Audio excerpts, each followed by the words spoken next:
Now let's talk about financial independence. How to become rich by 40, 35 if you're extra bright, much sooner if you find an opportunity like I did. Let me show you how I did it. I think it's every person's heritage here, especially in America, to become financially independent. Now let me give you my definition of financial independence. Financial independence is the ability to live from the income of your own personal resources. Financial independence. Now it depends on how you want to live. If you need $2,000, $3,000 a month, if you need $4,000 or $5,000 a month, if you need $10,000 a month, some people may need, $100,000 a month. But whatever you would need to live, and you could earn that living from the income of your own personal resources, that's what I call financial freedom, financial independence. And let me show you how to acquire it. If you start at age 15, between ages 15 and 35 is 20 years. And in my personal opinion, based on my own studies and my own experience, 20 years, in my opinion, is enough time to become financially independent. If you're not, you don't live in the wrong country. Probably what's happened is you have the wrong plan. And it's easy to be a nice person with the wrong plan. I found that when I was 25 years old. I was broke at age 25, and I was a nice guy. You would have liked me. But I'm telling you, my plans up until then, especially my financial plan, left me broke. I totally changed it the next 6 years, and I became financially independent. So I know what I'm talking about. It is possible in a reasonable amount of time, 15 to 35, whatever, 20 years time, enough time. You can do it in a much shorter period of time, like I did if you want to. But this is a reasonable enough time. But here's number one. First of all, you got to have the right philosophy. Philosophy is our ability to gather knowledge and sort through it and decide what's valuable. To develop a philosophy about life, a philosophy about our health, a philosophy about our family relationships, a philosophy about economics. And if you develop the right philosophy, that's what helps to set this sail so that in 6 years it takes you where you want to go instead of winding up like I did that first 6 years of my economics, broke, no money, empty bank account. The right philosophy. Now let me give you a couple of philosophies to consider. Here's the first one. It's called the philosophy of the poor. Poor people usually spend their money and invest what's left. That's the philosophy of the poor. Now here's the philosophy of the rich. Rich people invest their money and spend what's left. And here's the startling answer. It really doesn't matter what the amount is. What's most important is not the amount. What's really important is the philosophy. So I would ask you to adopt this philosophy of spending after you have invested. Invest first, then spend. And I've got a little formula that I'm going to share with you. Now, what should a child do with a dollar? I mean, there's a lot of debate going on, I'm sure, across the country on what a child should do with a dollar. Here's one opinion. It's only a child and it's only a dollar. What difference does it make? Well, in my opinion, it makes all the difference in the world. A person's economic future starts with a child with a dollar.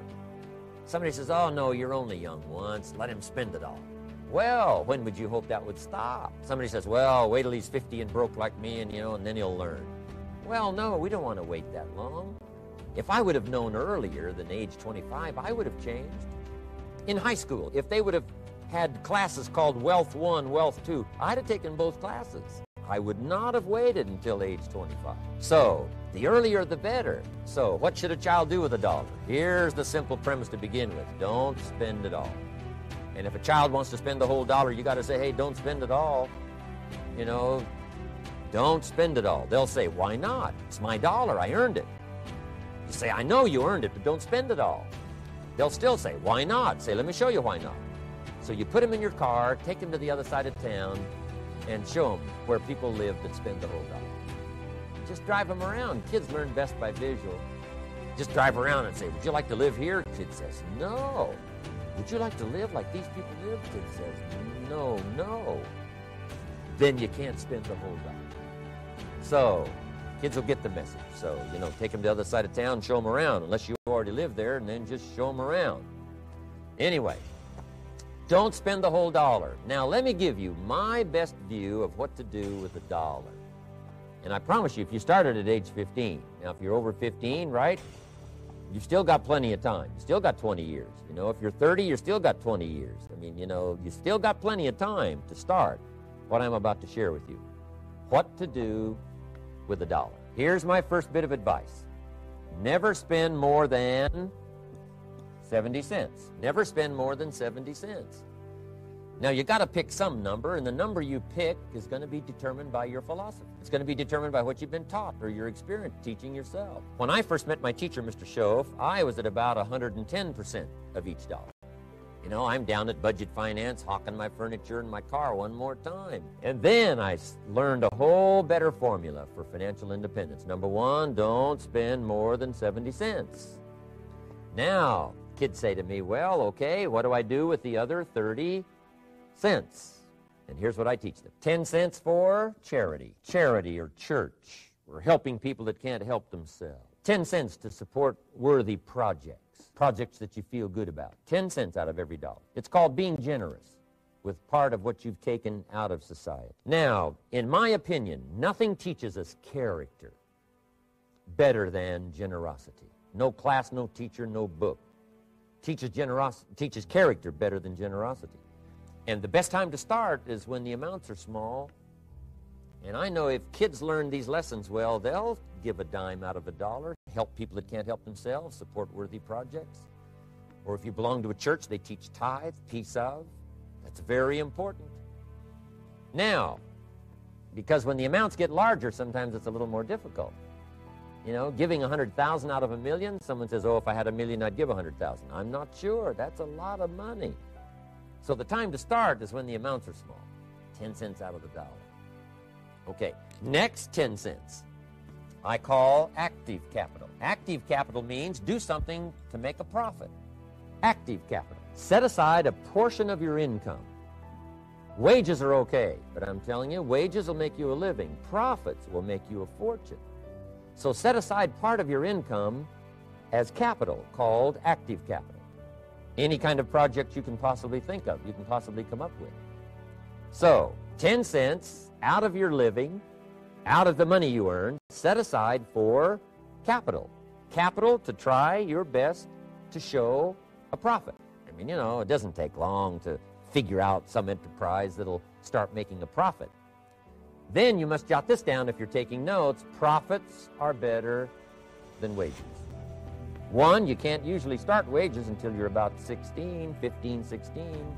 But you can make a profit long before you're eligible to start earning wages.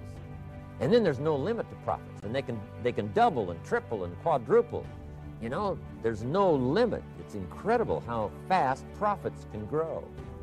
So profits are better than wages. Wages make you a living. Profits make you a fortune. Now, the third 10 cents is vitally important. I call it passive capital. Capital you let somebody else use. A financial institution, stocks and bonds, mutual funds, whatever. Let someone else use it. You furnish the money. They use it to make a profit, but they pay you for the use of it, called interest. And here's one of the things that'll make you financially independent fairly quickly, and that's called compound interest. And this is how you get it. Letting someone else use a portion of your money, your substance. They show the profit. They pay you interest. And this passive capital, I'm telling you, over a sustained period of time, if you'll develop this little 10, 10, 10, and 70, especially starting at age 15, I'm telling you, by the time you're 35, you will be financially independent. You'll have the ability to live from the income of your own resources. And then one more point on passive capital. There's a Bible philosophy. I'm an amateur on the Bible, but there's a Bible philosophy that teaches the borrower is servant to the lender. And if you want to be in a powerful position as you grow older, finally when you become mature, maybe have your own business, things have worked out for you for the future, the position you always want to be in is the power position. And that's called the lender. The lender is the power position. I want to be is one of those lenders. That's the power position, not the spender. No, you'll be pitied the rest of your life if you just become a spender. You got to become a lender. And I think this is one formula to follow. 10 cents out of every dollar. Let someone else use it. Be the lender, power position. Then try to show a profit. Take $1, search the neighborhood, find a broken wagon, pay $1 for it, bring it home, You know, clean it up, sand it until it's clean, paint it red till it shines, straighten out the wheels till they're true, take it back to the neighborhood, sell it for $5. Anybody can do that. Deserve $4 profit? And the answer is yes. Society now has a mended way. That's what America's all about. Finding something, touching it, making it better, making a profit, taking part of your resources, helping people who can't help themselves. Let someone else use it to make a profit. Some projects require more capital than one person has. Exciting. And then let them pay you for the use of it. America's had this philosophy now all these years. Communism has taught all these years capital belongs in the hands of the state, not in the hands of the people. We've been teaching all these years capital belongs in the hands of the people, not in the hands of the state. And we turned out to be right. Capital in the hands of the kids, capital in the hands of the people. Enterprises that make a profit, enterprises that grow. It's the hope of our future. So that little simple formula, I hope, will help you. Now, one more key on financial independence, and that is attitude. Here's number one. I used to say, I hate to pay my bills. My teacher straightened me out on that. He said, let's see, Mr. Rohn, what you hate to do is pay $100 on an account and reduce your liabilities and increase your assets. I said, well, no, not if you look at it that way. He said, well, it all depends on how you look at it. So wouldn't you love to pay your bills, reduce your liabilities, increase your assets? You got to have that kind of attitude. I found out the same attitude about taxes. I used to say, I hate to pay my taxes. And Mr. Shove said, well, that's one way to live. But don't you understand? Taxes is how we care and feed the goose that lays the golden eggs. Wouldn't you want to do your share? Someone says, yes, but the goose eats too much. Probably true. But hey, we all eat too much. We all need to go on a diet. Better a fat goose than no goose. So I finally became a happy taxpayer. Now, I think taxes are too high, so I'm working to get taxes lowered for our economic future. But then whatever they turn out to be, I gladly pay, do my part, because that's what makes the whole system run, each of us doing our part. Now, I want you someday to be financially independent. I want you to have the personal development so that you feel good about yourself. Maybe this video will reach you somewhere, and it'll have an impact on your life. The question is, why not you? Why not you? Why not you starting to make progress toward financial independence? If I can do it, you can do it. If we can read, you can read. If we can change, you can change. If we can figure it out, you can figure it out. If we can turn it around, you can turn it around. There isn't anything you can't accomplish. That's what those testimonials would say. And so I want to say it to you personally. Why not you? You've got the brains, you've got the stamina, you've got the vitality, you've got the interest, you've got your life ahead of you, you've got the future. You can do it. If anybody can do it, you can do it. If one of us can do it, hey, we all can do it. What a good time to start this process. Personal development, growing, changing, developing, having a good plan for your money and for your life and for your future. Until then, I wish you the best. I want all that I have gotten to be yours and much, much more. God bless. Goodbye.